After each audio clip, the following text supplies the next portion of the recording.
Everyone believed Daniel was the happiest person they knew. His laughter filled the office, his jokes lifted spirits, and his kindness was legendary. Whether it was remembering a colleague's birthday, offering a helping hand to a neighbor, or simply flashing a reassuring smile, Daniel seemed to have mastered the art of joy. Friends and acquaintances admired his upbeat nature. Some even wished they could be as effortlessly cheerful as he appeared. Yet, underneath the surface of his radiant exterior, Daniel carried a weight that grew heavier with each day. A weight invisible to everyone around him. Every morning, Daniel put on his familiar mask. He greeted the world with enthusiasm, making small talk about weekend plans and sharing funny stories. In meetings, he was engaged and supportive, always quick to volunteer for extra tasks, always eager to lift the mood. People gravitated toward him, drawn by his positive energy. But when the day ended and the world quieted, Daniel returned to an apartment filled with silence. It was in these solitary hours, away from the laughter and the lights, that his smile faded. Alone, Daniel felt the sinking sensation of emptiness, a quiet ache that no one else could see. He sat in his living room, surrounded by the things that once brought him joy. A guitar resting in the corner, a stack of paintbrushes beside a half-finished canvas, books he used to read with passion. Yet now, each item felt distant, like relics from another life. The silence pressed in on him, and he stared at the wall, searching for something, anything that could fill the void. The more he tried to ignore the feeling, the deeper he seemed to sink. Daniel's life had always been marked by ambition and connection. He had built a successful career, cultivated meaningful friendships, and created a home that reflected his tastes and interests, but all of these achievements felt hollow since the day his father passed away. The loss had left a crack in his heart, a shadow that followed him everywhere. He never spoke about it, not at work, not with friends, not even with himself. Instead, he buried his grief under a routine of busyness and smiles, convincing everyone, and sometimes even himself, that he was fine. As the months slipped by, Daniel found it harder to maintain the facade. He stopped painting, setting aside the brushes that once helped him express his deepest emotions. He stopped playing guitar, the music that used to soothe him now replaced by silence. He stopped dreaming, feeling as if the future held nothing but more emptiness. The things that made him unique began to fade, replaced by a numbness that was impossible to shake. His friends noticed the change, but the mask was convincing. They attributed his quietness to stress or a busy schedule, never suspecting the depth of his struggle. Daniel became skilled at deflecting concern, reassuring everyone that he was just tired, that he was just going through a rough patch. Inside, he felt isolated, trapped in a world where vulnerability seemed forbidden, where his pain was invisible. One evening, as Daniel sat alone in his apartment, his phone rang. It was Jake, his best friend since college. Jake's voice was warm but concerned.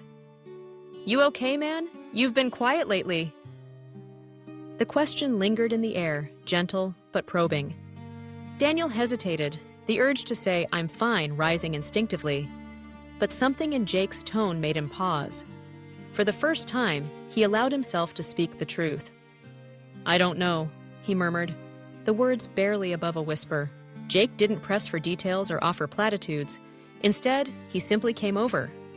They sat together in comfortable silence, the kind that comes from years of friendship. No advice was given, no solutions offered, just presence. For Daniel, it was a revelation. The simple act of having someone beside him, someone willing to share the silence, felt like a lifeline. That night, Daniel cried. The tears were not a sign of weakness, but of release. For too long, he had held everything inside, afraid to let anyone see his pain. In that moment, with a friend by his side, he allowed himself to feel. The grief, the loneliness, the fear, all came pouring out. Jake didn't judge or try to fix it. He just listened. After that night, Daniel took a brave step. He reached out for help. He began therapy, unsure of what to expect, but knowing he needed to try. The sessions were difficult at first. Talking about his father's death, the emptiness, and the loss of passion felt like reopening old wounds. But slowly, Daniel began to understand his pain. He learned that grief was not something to be ignored or outrun, but something to be acknowledged and processed. Bit by bit, Daniel started to reconnect with himself.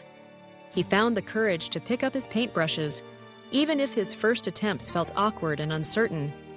The canvas became a space for honesty, a place where he could pour out his emotions without fear of judgment.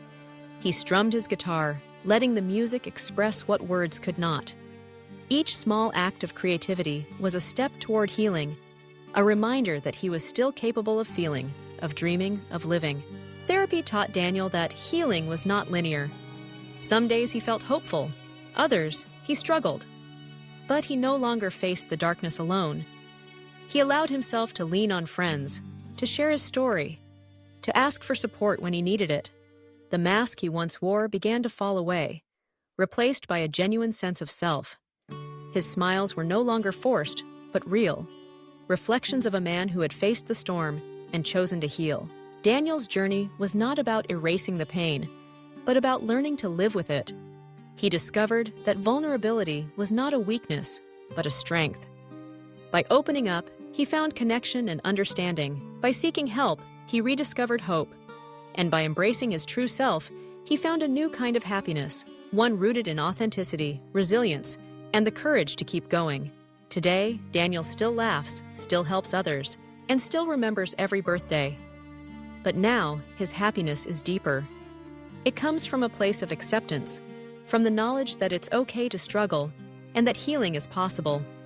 He knows that storms will come, but he also knows that he has the strength to weather them.